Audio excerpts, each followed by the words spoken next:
আছে, সেই মানুষগুলো যদি জন্ম নেয় তাহলে এইরকম পৃথিবী কয়েকটা লাগবে।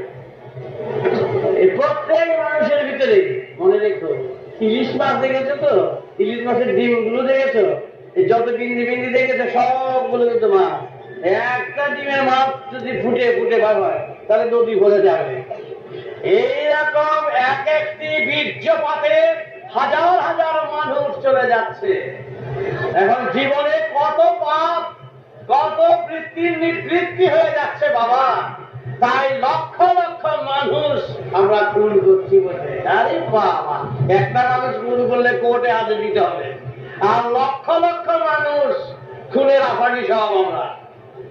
এখন চিন্তা করে দেখো কত বীর্যপাত, এই লক্ষ লক্ষ কোটি কোটি মানুষ সমাজ থেকে আমরা পার করে দিচ্ছি।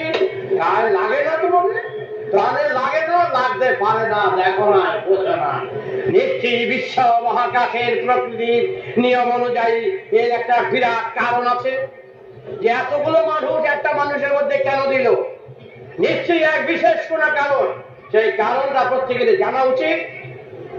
তাই বেদ বলেছেন, এই অনন্ত মহাকাশের মহানাদম ব্রহ্মা জগত বিশাখিত মহোম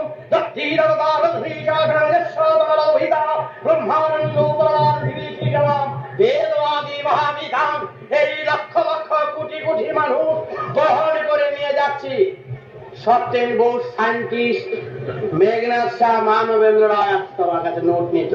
আমি সত্যেন বোসকে বললাম, বোস বলো, এই লক্ষ লক্ষ কোটি কোটি মানুষ একটা মানুষের মধ্যে কেন থাকবে, জবাব দাও।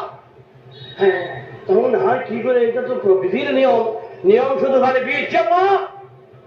এই বীর্যপাত অনর্থক নিশ্চয়ই না, তার বিশেষ কারণ তোমরা তার খাদ্য জোগাতে পারো না, তাই বীর্যপাত করে খুন করে দিয়ে নিজেদের দুর্বল করছো। তার উদ্দেশ্য, তার উদ্দেশ্য একটা মানুষের মাথায় আর 500 কোটি লোকের মাথায় একত্রে করলে সে কত কল্যাণ হয় বলো? হ্যাঁ, তা তো সত্যি কথা। তুমি একটি মাথা, তোমার মধ্যে লক্ষ লক্ষ লক্ষ কোটি কোটি মাথা রয়েছে ভিতরে। প্রতিটি মাথায় যখন একত্রিত হয়ে তোমার গানে, তোমার তানে, তোমার সুরে যখন সুর মিলিয়ে জ্বলবে, তখন তুমি কত বড় বলিয়ান বলো। সচক্ষু যদি তোমার মধ্যে প্রজ্বলিত হয়ে উঠে, জ্বলে উঠে, অন্তর্নিহিত গাছ থেকে যদি সজাগ হয়ে উঠে, তখন তোমার